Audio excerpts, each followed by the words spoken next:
Kaya nga, early bird lang. Eh, itong ano, Hindi lang ako sa mga marunong 1.5 abutin ano, kasi 300 yung inahin.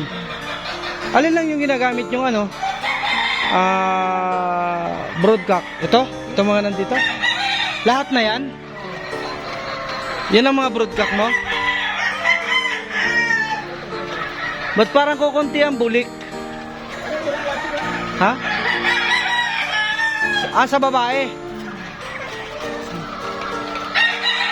Mga bulik din yung mga nandito. Ay, yung mga mamahalin mong puti.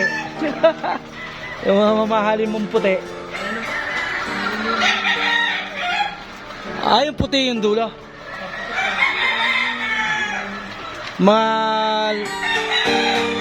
Puro puti nasa dulo, no? Ay, ito mga nandito. Pula. Sweater.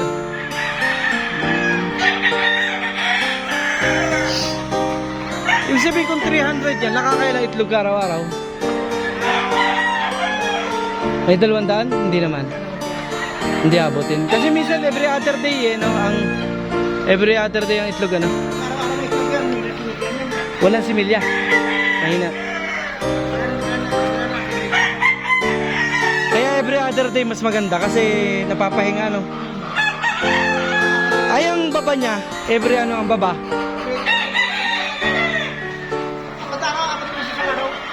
Sa isang araw? 4 na beses? May oras yun? Oh. Kung 8 babae yan, 4 ngayon.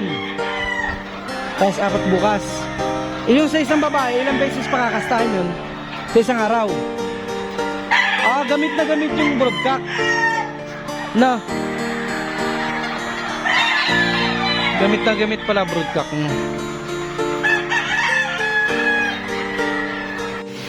Chiller na lang isa. Tapos itong isa, setter. Patin nga ako nakakatuwa, may mga sisiw na siya. Ha? Bukas ang markila ito. Oo nga no. Nakakatuwa oh. Bukas ang marking yan.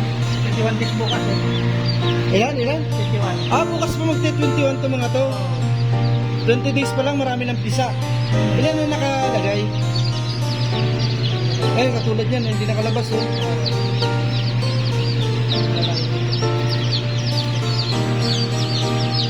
Ayan, buhay pa yan. Buhay pa yan. Lalo na pag natuyo na yan. Ilan yan lahat? Ano to eh, nasa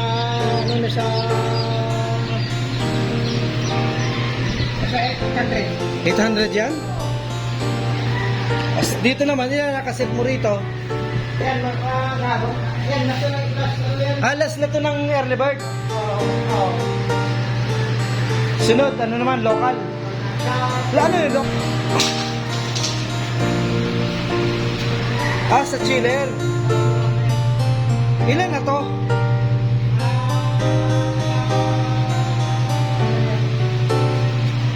Ilang tray ba to? Dami ano?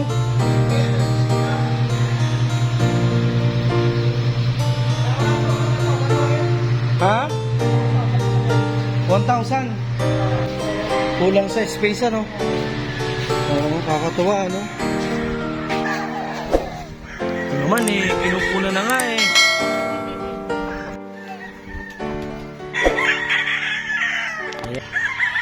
James Oydum.